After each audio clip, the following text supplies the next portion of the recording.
Okay, so you're probably aware that Connor McDavid scored the overtime winner for the Oilers last night in their 4th consecutive victory.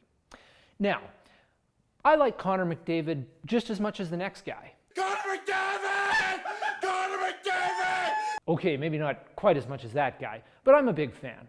I've even got this little figurine that my mother-in-law gave me for Christmas. However, I'm not a big enough fan to name one of my children after him.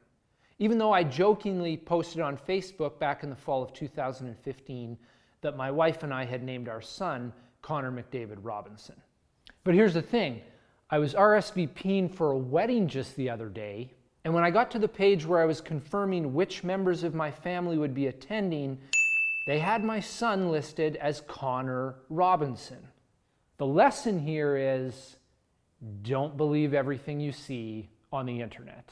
For example, anything a Maple Leafs fan says about McDavid not wanting to play in Edmonton.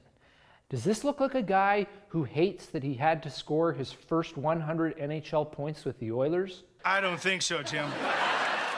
Here's something you're seeing on the internet that you can believe.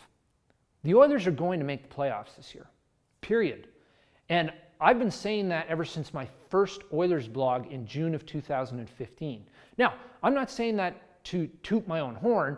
I'm saying that because if you've been following the team closely over that period of time, it's very obvious that they've been trending in that direction. So rather than reiterate what I've said in past videos, you can just go back and watch those.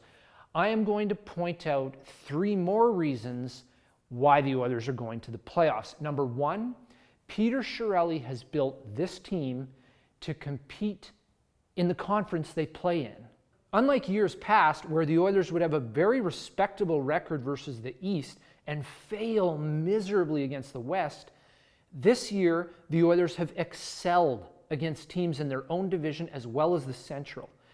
This is vital to making the playoffs since they play the majority of their games against these teams. This might seem blatantly obvious, but it's something the previous management regime was unable to do. Number 2, there are a number of key players on this team that have not been scoring, and yet the team is still finding ways to win. Could you imagine how poorly the Oilers would have done in any season over the last 5 years if their top right wing went 18 games without a goal? They went 10-5-3 during Eberle's goal drought. Eberle, Lucic, Nugent-Hopkins, Pouliot, Kassian, and even McDavid have struggled through long, goalless droughts, but the team keeps finding ways to win. See, over the course of an 82-game regular season, there are going to be games like the one against Calgary or Arizona or even New Jersey where the opposition is just trapping it up and shutting it down. And it's awful hockey to watch because it's designed to neutralize skilled players. I mean, these games have been like watching ping pong. The Oilers dump it in, they dump it out. The Oilers dump it in, they dump it out. And that is why, if you're going to be a good team in this league, you need your role players to contribute. Yes, it's going to be ugly, but you got to win those games. And thirdly, there is nothing to suggest that the Oilers are going to miss the playoffs. There's no red flags.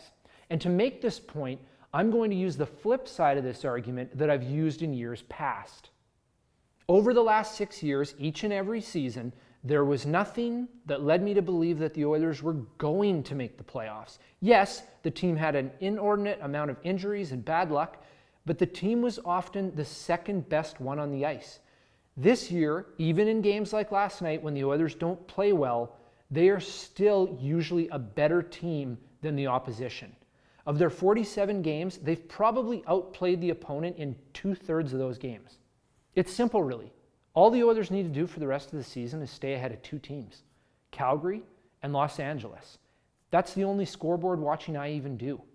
And based on what we've seen so far, they are a better team than Calgary. And right now, Los Angeles, with Jonathan Quick out, the Oilers are an overall better team than them too. So when it comes to the playoffs, it's really not if, it's just a matter of when. Go Oilers, go.